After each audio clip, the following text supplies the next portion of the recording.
Hello, welcome to Faerie Whispering podcast.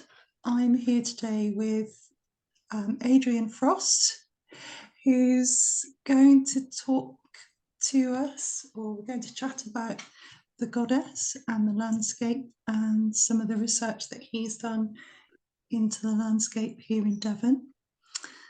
And to start our chat, I suggested that we draw a goddess card so that we're kind of riding on some goddess energy and intention to start our chat. So, Adrian, what's the card that you pulled?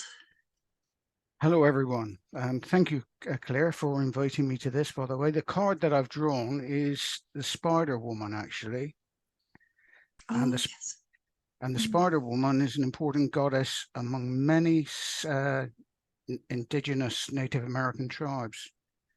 I won't read it all anyway, but it's to do with weaving the webs, which is very much about what we're doing. There's lots there to do with it, actually. It's credited with the emergence of the moon, very much to do with the goddess.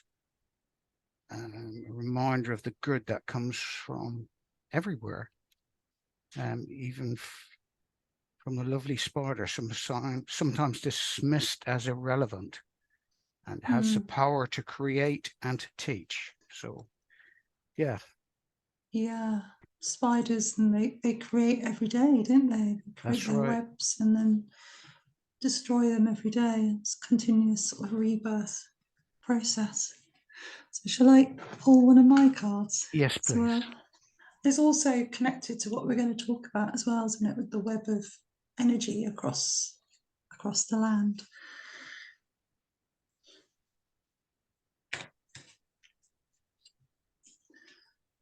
Oh, that's very apt. Danu. Oh, the Irish goddess. Yeah, connected to the fairies. Isn't that incredible? Yeah, she's the fairy queen, isn't she? Yes. Um, That's very significant, actually, with the work that I've done in the past with the alignment work, which is run across Ireland, and the goddess really? has come through often. The sites that I've intercepted with the alignments. Oh wow! So I'm interested to hear about that. Yeah, because like you say, your work connects from Devon to all across the world, doesn't it? The work that you've been doing. Her message is: use your knowledge to prosper. You have the tools. Oh, that's very, very apt for me. That's very apt for lots of people, isn't it? Just sort of Yes, it is. self-belief. So, where should we start? Do you want to do a little intro, Adrian, into about you and how you got into the work that you do and what you see your work is? Yes, I've always been interested in ancient history, especially the ancient Egyptian side of things. I've always been drawn to that and read extensively the works of Graham Hancock and Andrew Collins and authors very much like that. And when I retired from British Gas in 2000-ish, I think it was, I met this healer, and she, besides teaching me healing, she did two very profound past life regressions on me, and that took me back to Cathar, France, the year 1220, and also Helipolis came through very powerfully, which is the ancient city of the sun in the Nile Delta, just across the Nile from the Giza complex. And that really was the beginning of my work. I also at that time had, as I was saying to you earlier, Claire, I meditate daily, and one of these meditations that I was doing, it was as if someone shouted in my mind, and it was just the word St. Luke's. It's not very often that this sort of thing happens to me, but St. Luke's is a local hospice in Plymouth where I live. Oh, yeah. And so I was drawn to go there, and I sort of do bereavement and befriending support as well. which I didn't think I ever would have done, but that's all been part of this.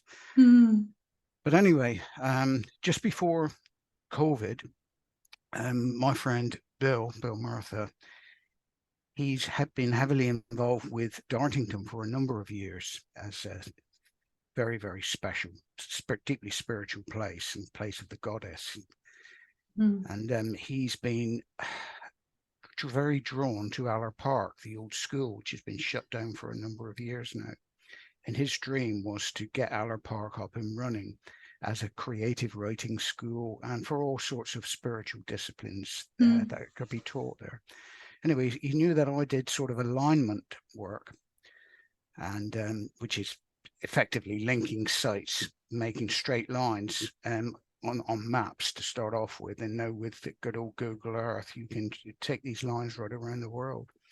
So he asked if I could look at Aller Park and the Dartington estate, which I did. And being intuitively guided, one morning as I was waking from sleep, actually, it came into my head, run an alignment from Helipolis to Aller Park. So all that remains of Helipolis now is in the suburbs, a very sort of beaten up part of Cairo, is one solitary obelisk. And it's the, if anyone ever wants to look at this, if you Google the Helipolis Open Air Museum at Eritrea, and it will take you to it. It's there's a few artifacts there, but I believe 13 of the obelisk, because it was the pillared city, the city of the sun, ancient, and the Heliopolitan priest, the Great White Brotherhood, they were in charge of the Giza complex, all the pyramids, etc. Imhotep, who was the high priest there, he built is it the Pyramid of Djoser? I forget the spelling of it now, but he was a very well thought of man and very gifted and high initiate. Anyway, I used this solitary obelisk at the apex of the obelisk and ran an alignment to Aller Park. Nothing really, just under 2,000 nautical miles. And so then again, guided, came into my mind that I had to extend this line and run it to one of the huge earth mounds in North America. Didn't know very much about them at all at the time, but anyway, I continued the line onwards. And just this side of the Mississippi, opposite St. Louis, is a huge earth mound called Cahokia, a series of mounds actually. In this particular mound, the largest one is called Monk's Mound. So I ran the line to there, and it was nearly 6,000 nautical miles. I was disappointed when I looked at the line because it missed. It went through the northern suburbs of Newton Abbot, and it missed the Dartington estate. So then it came into my head again, run a line now from the apex of the Great Pyramid to Monk's Mound and Cahokia. So I did. So I, in effect now, in this past the Dartington estate to the south. So we got Dartington very nearly in the middle of this huge isosceles triangle. And the midpoint I was hoping would be Aller Park, but it wasn't. It was just a short distance away to the north in what's called dipped field. Anyway, to cut a long story short, I do dowsing as well, by the way. So we got permission from the farmer, and a group of us went there in September 21. We spent all day dowsing there, and we found this huge energetic spiral that encompassed the whole field. And those two energy lines, male and female, running into the field, the size of the Michael Mary lines, actually. And another local dowser who's well known, Sean Ferris, took part and helped with this as well. And anyway, we've since worked out that this energy center has been shut down. It's just running at a fraction of its former power. And has it been shut down consciously by people or just it's just happened as part over time in the landscape that the energy's changed? I think the energies were trying to be misused, Right. and the guardian of the site shut it down because Mm. it didn't want these energies to be misused, because there's Mm. the energy, one of the energy lines there runs through a place called Berry Pomeroy Yeah. Castle Mm-hmm. nearby. It's a Yes. very dark place, Mm. and there's some dark energies emanating from that place, and they're trying to get involved with the energy center, but because the energy center has been shut down by the guardian, it's not allowing that to happen.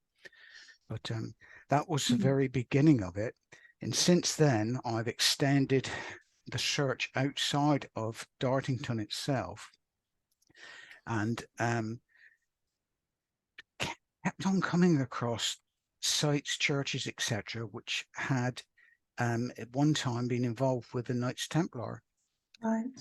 Yes. And the Templars, as the majority of you know, were a heretical order that were destroyed by the church, and they were around for just under 200 years. I think they Mm. started in 1107 and were destroyed by the church in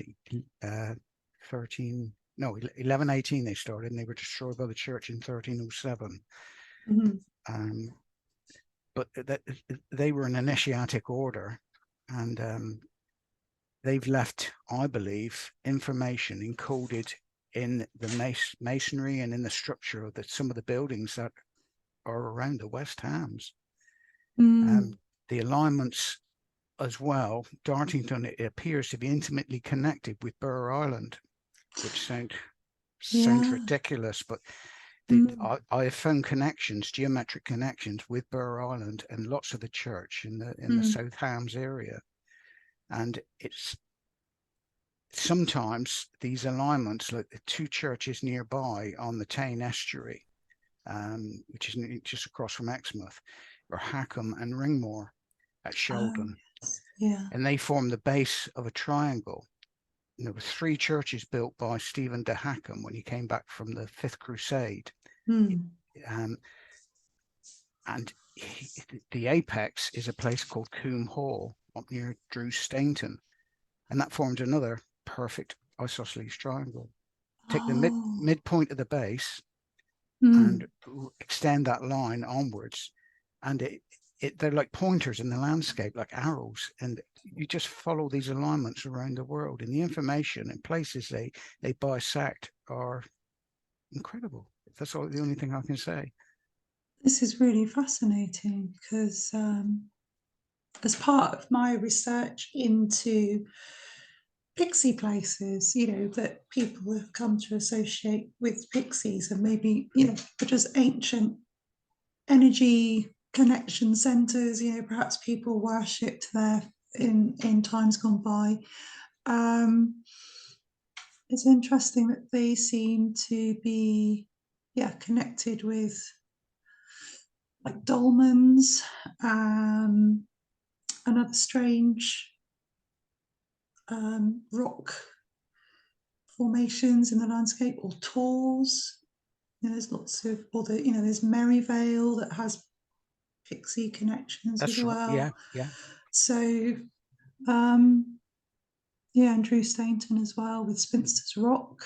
That's right, nearby. Yeah, so it's almost like there's layers and layers. So the Knights Templar, they, from what I understand, I don't know anything really much about Knights Templar, but sounds like they were connecting to pre-existing older energies and using them for their purposes. Is that right? Well, Mm. they were a heretical order that Mm. were started by St. Bernard of Clairvaux, apparently, and Mm. it would appear that over time they were infiltrated because it was an initiatic order, Mm. and a lot of people have got doubts about the Knights Templars' integrity. But I still believe that even though they were infiltrated by the dark forces, the church actually at that Mm. time, perhaps I shouldn't say that, but that's what it was, Mm. that there is still a pure element that was untouched and is running to this day and guiding what's going on in the world. When they came back from the Crusades, they came back with incredible knowledge as well as wealth, because they were excavating under Solomon's temple. And they supposed, a lot of people say that they discovered the temple that was hidden there, the treasure that was hidden there. But okay, they might have found some treasure because all of a sudden they became immensely wealthy. But I believe that a lot of the so-called treasure was information, documents, scrolls, etc., wisdom. And they when they came back, they all of a sudden had this incredible knowledge to create these Gothic temples, Amiens, Chartres, Notre Dame. Huge, and they'd never had structures built like this in the world before. So they were working closely with the Sufi mystics of Islam. They were high initiates as well of the sacred wisdom.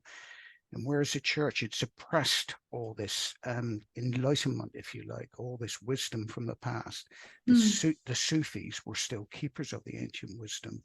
And so they helped to lift us out of the dark age. And these great cathedrals are the repositories of wisdom in stone.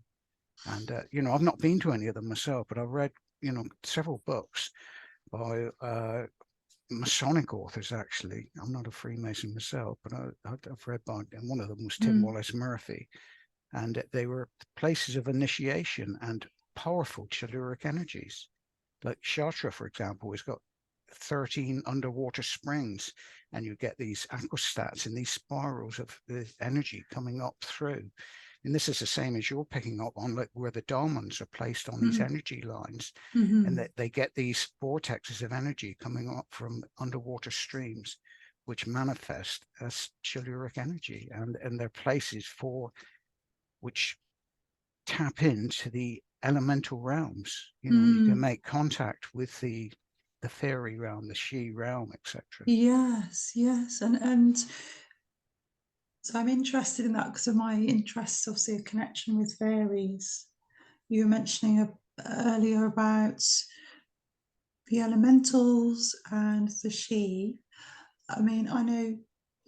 What sort of experience have you had with them, with the elementals and the she, on this journey of yours?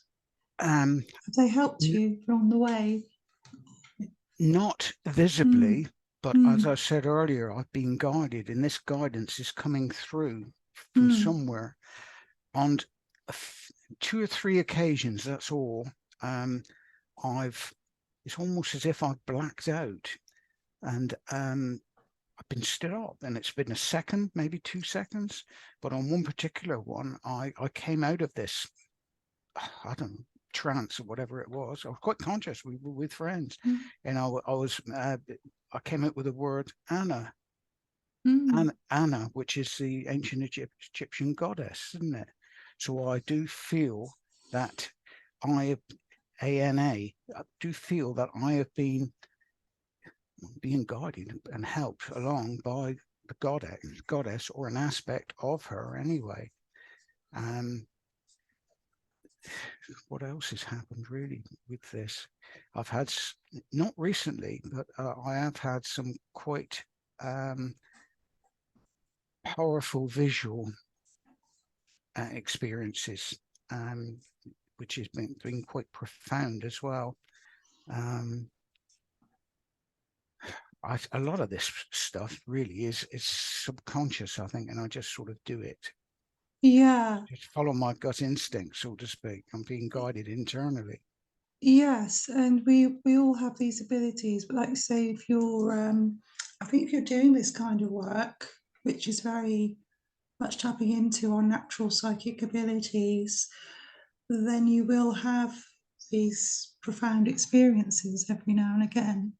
And it's completely normal as well. It's not out there, it's just something we can do, but we've shut off, haven't we? Yes. A lot of us have just shut off because life is busy, and we've sort of lessened the importance of it. But it's really something that's been always essential to our basic survival and spirituality and everything. And I just want to mention Anna, because I have my fairy guide is she, and she's called To Anna. To Anna. Is that So right? two as in TU, like the Tuatha De Danann. Dedan, yeah. Yeah. So it's of Anna. Of Anna. So there's a bit of a synchronicity Yeah. there. Your experience. Yeah. Mm. It's fascinating. I love this stuff. I know it is incredible. It's life changing. The Yeah. trouble, the trouble is, a lot of people these days, and I'm not scoffing at them, Mm. but they look at you as if you think you're crazy, and there's Mm. so many, there's so much more going on in the world, so many interesting things. What do you want to be bothered with all that stuff for? But it's so Mm. important to us It's to important. Yeah. regain and find our spiritual heritage. Very And much. it's Yeah. not just this three-dimensional world that we live in. You know, the electromagnetic spectrum is huge, and Mm. we as humans can see just a tiny little bit of it. But just outside of that little bit that us as humans can see, there are these parallel realms Mm. that are working alongside us, sharing the same space. And Yes. Yes. I think we shouldn't ignore this. We should try and work with them. Of course, the elementals are very, and the She especially, are very reluctant to work with humans now because of the destruction they've caused on the face of the planet. Mm. Disregard for the spiritual realms. Yeah. I think that's true of most fairy beings, that there are some that are willing to step forward and work with us, and a lot of them that don't want to know. And what you said about Barry Pomeroy, it's interesting. In an earlier episode I did with a wonderful fairy researcher called Jo Hickey Hall, she reminded me of a story about an encounter that a woman had at Barry Pomeroy. And it's interesting you say it's dark energy there. This is back in the late 19th, early 20th century. And she was in the woods behind Barry Pomeroy and That's sat on a log. And this pixie came and slapped her in the face. oh That's her account, what she experienced. So it's either that the fairies there are a bit fed up with humans and want them to go away, or maybe I don't know, maybe it's to do with that darker presence there. have Yeah, you been there? I have. Yes, I've been to Barry Pomeroy a few times with my children over the years. But last time we went, last summer, we went to the woods behind because I was interested in this story and to see the woods. And yeah, it's got a interesting feel, really. I think the castle feels very dark. Yeah. I wouldn't want to be in those woods at night on my own. Dylan Richards, he's another dowser actually who's Mm. been involved in this Guardians group, the dowsing project at Dipfield, Mm. and he knows people, a farmer I think, who he talks about some really dark, horrible things that have gone on in those woods. Oh, really? Yeah, yeah. So what's gone Mm. on there in the past, I don't know, but I think there's been some pretty horrible things have taken Mm. place here. And that's from a human, like humans going and doing horrible things. I Yeah, think so. so because I get the impression that there's probably, like most places, there's a bit of a battle between light and dark there, Yeah. because there's this lovely pond down behind the castle. And my children and I were walking around there, and it felt beautiful there. I mean, the light, it was a lovely sunny day, the light there, it really felt quite high energy.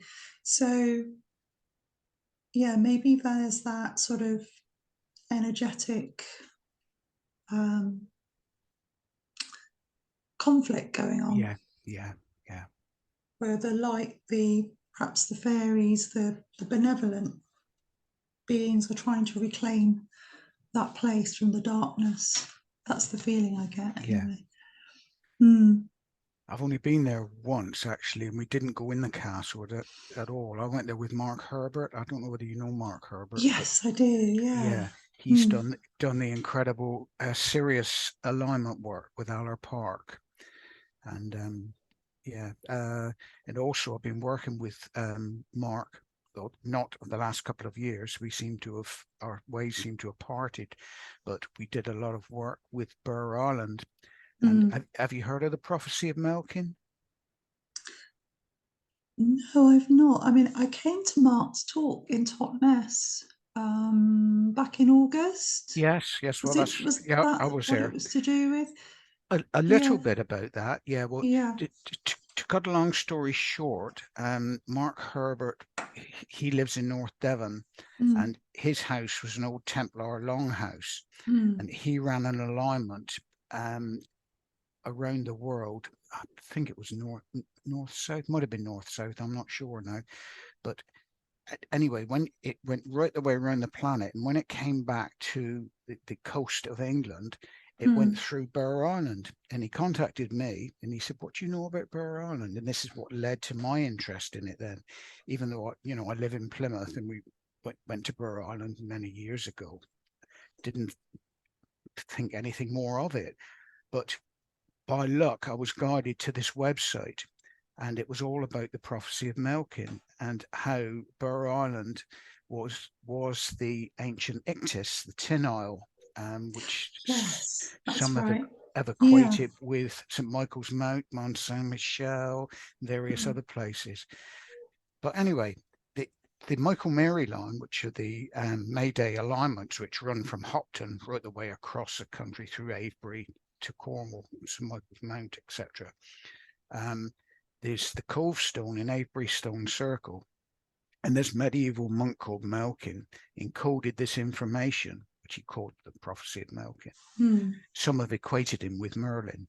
I don't know how true this is, but so this is the Arthurian aspect kicking in here. So this alignment from the Cove Stone running at 13 degrees to the Michael Mary line south runs for 104 nautical miles exactly, and it ends over what is supposedly the tin chamber or tomb chamber under Burr Island. And there's a lot, and there's been a book written by a guy called Michael Goldsworthy, which is called And Did Those Feet? And this is very much to do with the Templars. And the Templars in 1307, when they were being suppressed, they had 3 ships that came in and they brought the Templar treasure, apparently, whatever that might be, on Christmas Day. And this is where the song, or the Christmas carol, "I saw 3 ships come sailing in" comes from. Oh, that's really fascinating. And what was on those ships, all 3, on Christmas Day in the morning. And I've done some dowsing in that area, and it's incredibly powerful energy lines. Run 7 energy lines on Burr Island. And at the very top of the island, over from the Hewer's hut, that's where they all seem to come together, not far from the edge of the cliff, actually. You're not supposed to go in there because that's part of the hotel. And what they're saying is that back in pre-Christian times, when the Phoenicians used to come here for tin, and Burr Island being tidal with a sand causeway that runs from Bigbury right the way across, it's perfect. So the ships would come in, pre-Roman, so the Phoenician ships would come in at high tide, tide would go out, the ships would be grounded outside this huge chamber, which has since collapsed. It's where Mermaid's Pool is now. The tinners from Dartmoor, they would bring the smelted tin down from Dartmoor on pony and carts all the way down beside the River Avon. They would store it under the Burr Island. They would load the ships, high tide, they would float away and off they would go again. And the Romans were desperate to find this rich source of tin as well. And when you go back about supposedly Joseph of Arimathea came here as well, because he was called the noble Nicturian, which he was in charge of all the Roman tin trading in England, if you like. He was supposedly the uncle of Jesus. And, you know, you've got to really keep an open mind with all this stuff because it sounds fantastical. But there's lots of myths and stories, and even written by a Christian priest, one of them, Dobson, Reverend Dobson, that Jesus and Joseph of Arimathea were in Cornwall and Somerset. Nothing about Devon at all. Not a word about Devon. Now, Devon, with its rich tin heritage, River Tamar, etc., Dartmoor, and all that, you think if they were coming to Cornwall and Somerset for tin, they would have known about the tin and copper, etc., in Devon. Yeah. And Burr Island is the best candidate by far, looking at it from a sensible perspective, of any of the others, because they talk about Lewis Island, St Michael's Mountain, that, but none of them have got the tidal access that Burr Island has got. King Arthur comes into this as well. Now, King Arthur, a lot of people believe was mythological, but what they're saying is that King Arthur, in this Did Those Feet by Michael Goldsworthy, is that King Arthur was the last line of the Judaic line of, was it the House of Benjamin? I might be wrong there, I'm not sure. But they were the tinners on Dartmoor and Bodmin Moor. Oh, right. And so Arthur was a king in the 5th century. And they're saying that he is buried there as well. How true that is, I do not know, because to get access in there is almost impossible.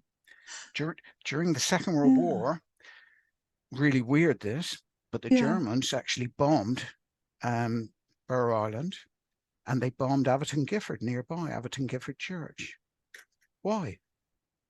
Doesn't make sense, does it? No, the SS, it was a branch of the SS called the Ahnenerbe, and they were the ones, they sent an engineer battalion to Cathar, France, to Montségur, and they were excavating under Montségur, looking for the Cathar treasure.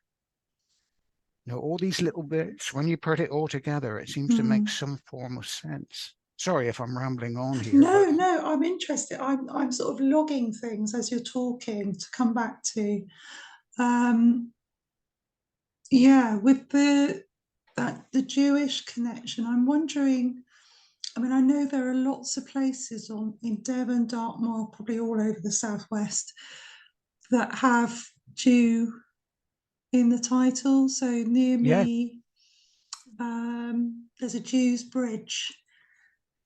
I think it goes over the River Bovey, or it used to. It's not there anymore. I found where it was, and that was linked to the tin mining in this area, around the Bovey Basin.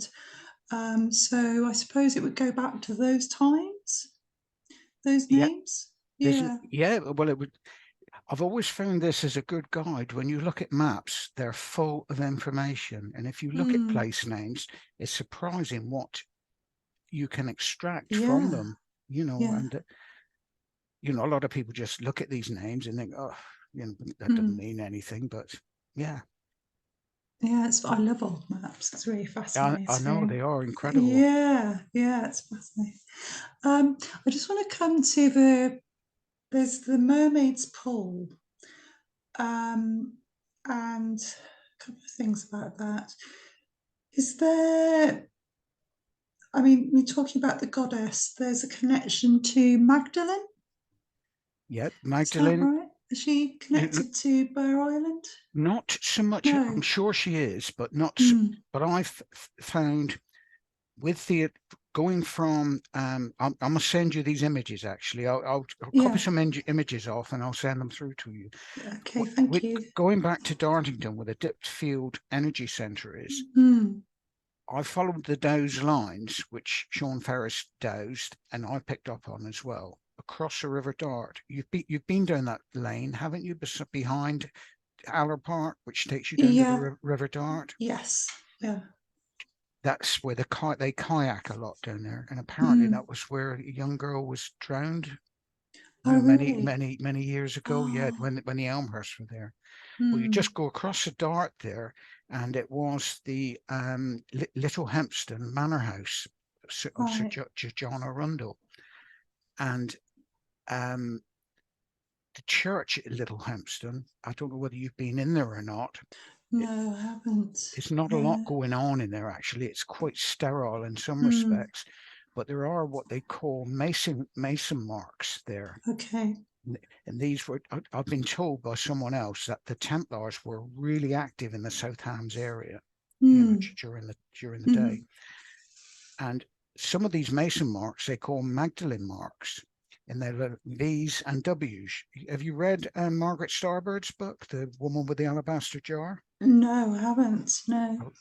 If you're into the goddess stuff like Yeah, you are, yeah. and I'll just briefly describe Margaret Starbird. She was a theologian and American, and she was she was fed up with hearing all this stuff about Mary Magdalene being the wife of Jesus and all that, and she was out to prove that it was wrong.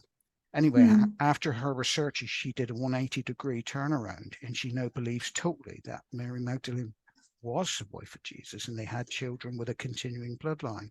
Right. And she writes about all these heretical marks that the Cathar printers in Provence put into their paperwork. And some of them are, there's a Magdal Tower, there's a W with a V's in it, and they put this into these watermarks into the paper of the Catholic Bibles. So as if they were saying, we're not due to the Catholic Church. And she's written several books, but I really recommend that you go on her website anyway, and it's Margaret Starbird. Margaret Starbird, the woman with the alabaster jar. That's it. That's the first one. Up. Yeah, sounds. And anyway, good. There's this website called Raking the Light, I believe it is, and I came across it again. I was guided to find it, and there were all these watermarks. Sorry, all these mason marks that they were coming up with, mainly the W with a V inside it, right.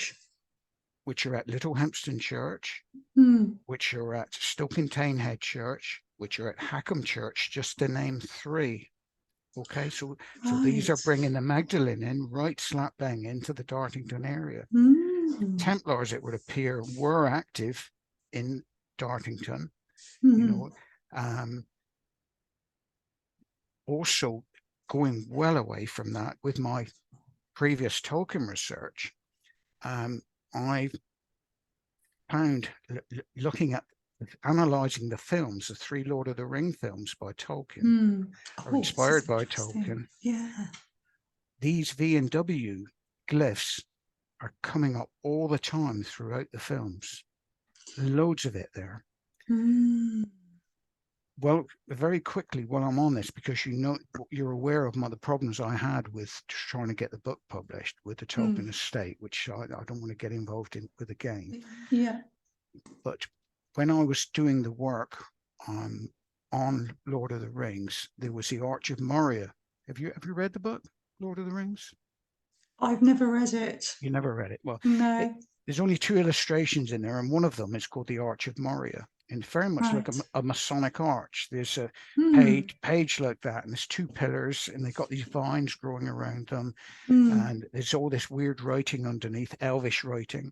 Yes. And in the center is a star.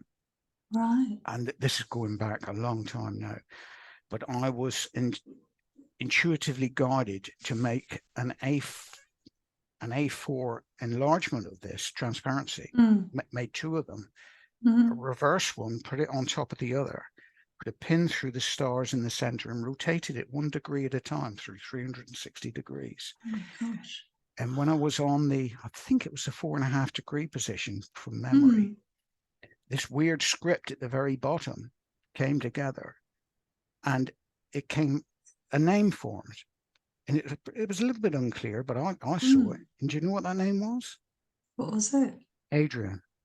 Oh my gosh. Exactly. And in the center of the A, which is a weird A, it's not like a normal A like that.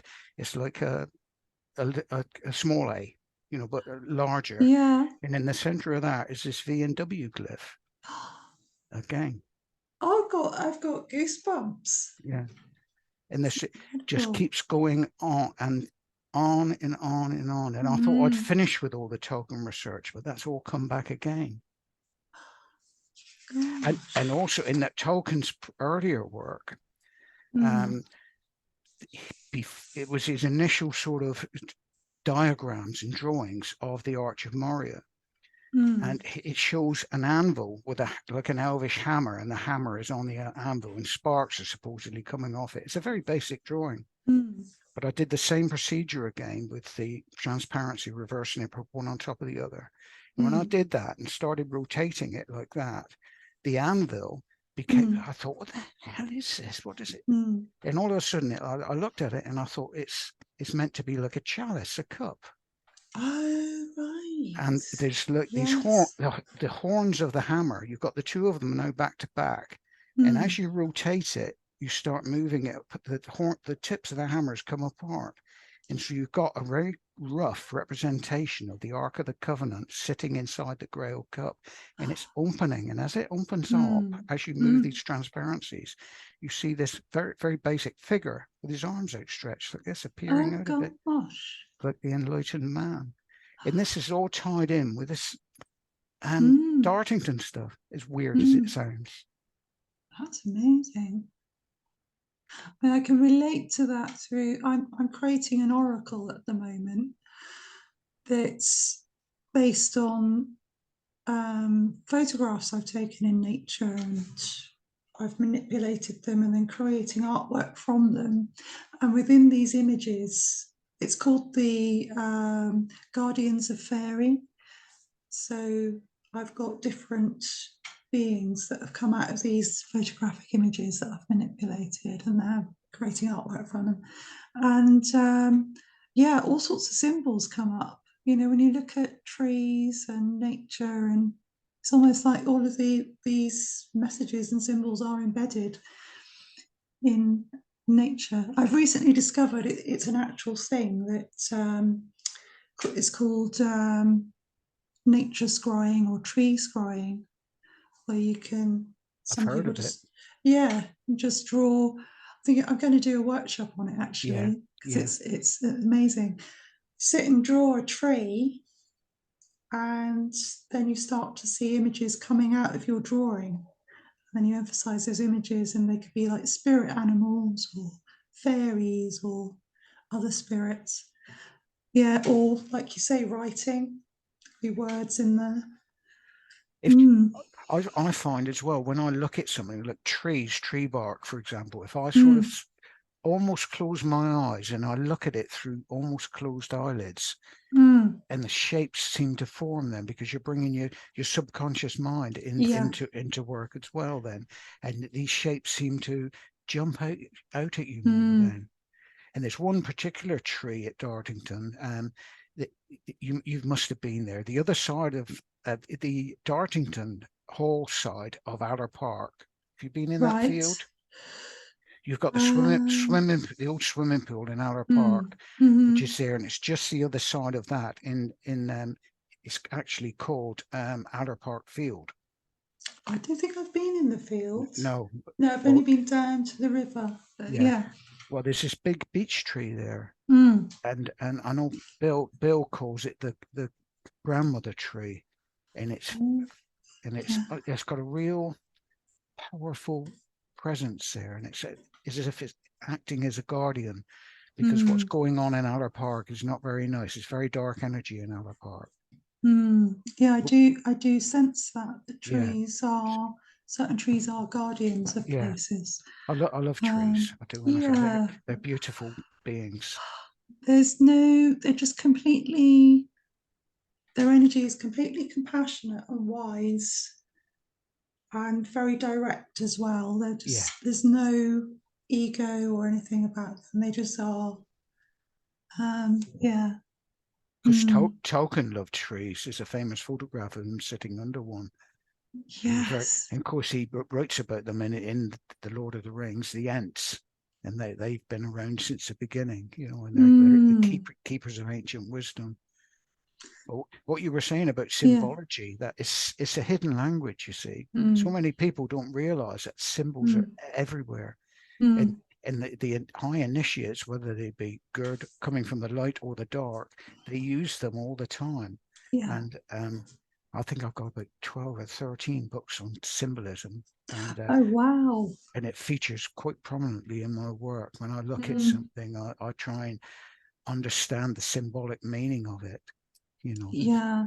Yeah. It's, I think if you see something, it is a message, isn't it? Yeah, It is a yeah, message for definitely. you. So I find that with dreams, if like a name comes to me in a dream or something that I've not heard of before, I'll Google it Well, the that's the next way. day. And Yeah, it's yeah, like, oh wow. And it'll just come up with something like you were saying, it comes up with some knowledge or website that you think, oh my gosh, it connects with something that, yeah. yeah. You Mm. shouldn't ignore these prompts when they're given to you, Mm. because they're so No. important. It's your higher aspect, your higher self, trying to Yes. help you through life. You know, can't give you all Definitely. the information, but it sort of points you Mm. in the right direction. Yes. Yeah, it's fascinating. Yeah. Thank you, Adrian. Is there anything else you'd like to? What are we? It's been Oh, that's so an hour. fascinating. I can't believe that's an hour and a I half gone. know. My God. I know. It's the time gone. That's it. Yeah, an hour. Is there anything else you'd like to mention, or We can always do this again if you feel there's yeah, anything more that you need. You know, I'm quite happy yeah, to do that. yeah? I'd love to have you back sometime, Yeah, or maybe we could meet and have a wander yeah, around Dartington yeah, together. That would be lovely to do yeah, that. yeah. Well, we'll do that. So would you like just to say how people can connect with you or any events that you have? I mean, I'll put any links that you've got in the information for this Okay. episode. But if there's anything you'd like to Thank you, say that Claire. you're up to, I've not got a website, but I am giving 2 talks for the Pythagorean Society okay, on Zoom, and that I can give you more details of that later on. love to come to one of those. Goodness sake, I can't find it now. It's in May and June. I know that. Don't worry, you can send them to me and Yeah, I I'll will do. share them with people. They're and just well, but it's an hour. My ramblings about an hour or just over, and then there's questions afterwards, and it costs people a fiver, I think, to Oh, fabulous. go on that. But it's all. I don't get anything out of it. The money that the Pythagorean Society give to me, I've donated to St Luke's Hospice anyway. So. Oh, that's very kind of you. Yeah. Well, Oh, lovely. yes. Mm. But this is talk 7, part 1 and part 2, I think, and which I'm working on at the moment. And so I'll send you the dates and times and all that for that. It's very, Yes. very kind of you. Anyway, to sort of Oh yeah, no, promote that. I love sharing what people do. More people need to know about your work because it's really important, and I'm sure a lot of people will be interested What as what well. what I'm doing with this, it's moved away from Dartington. Dartington is still connected geometrically, but I've moved away a little bit. And I've been to Drake's Island in Plymouth, which was also called St Michael's Island, as was Burr Island. Yes. And St Michael is the guardian, the archangel of light, the sun. That's just very briefly going back to Cahokia and Helipolis. They were both called cities of the sun, by the way. So we're working with the sun god, if you like. Oh yes. So I met this guy purely by chance, and he's heavily into Drake's Island, being linked in with these tenors as well.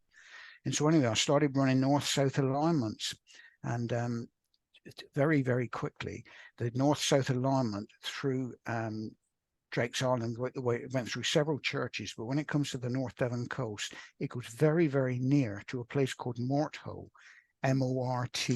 I know that. Yeah, I've been there. Which means like death come or something. That was Sir William de Tracy was supposedly the rector there, but previous to that, there was another Sir William de Tracy, who was one of the Templar knights, one of the 4 who supposedly killed Thomas à Becket. Now, if these are one and the same man, I don't know, because he had to pay penance for this afterwards, and he had to build churches, etc. But the tomb cover of Sir William de Tracy in Morthold Church is, you can Google it on the images actually, and it's very, very rough, but it shows this figure in clerical garments holding a chalice, and it's not like a Roman Catholic priest the way he would hold the chalice, because it's different. But he's holding the chalice, he's got 3 fingers bent over like that, and his 2 index fingers pointing.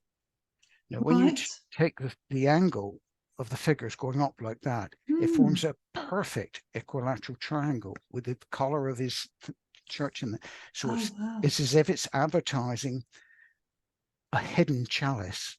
And there's a lot more information there than that, but that's what I'm working on at the moment. Wow, it's amazing. And with all the initiatic sites of the old Templar churches, cathedrals in France, it's all tied in with it, with all this.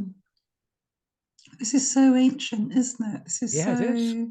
And a lot of this information is lost to us, but luckily there's some of it that we can, well, like you're doing, you can sort of piece together and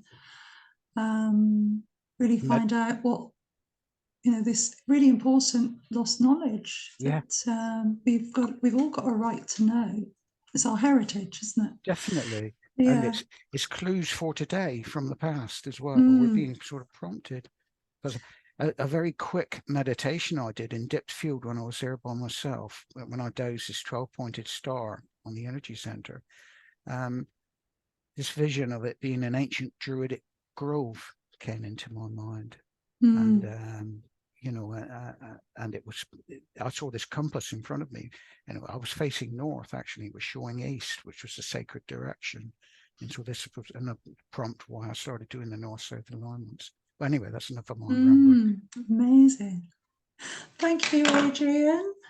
Thank you so much for your time. And I'll put all your links in the notes for this episode.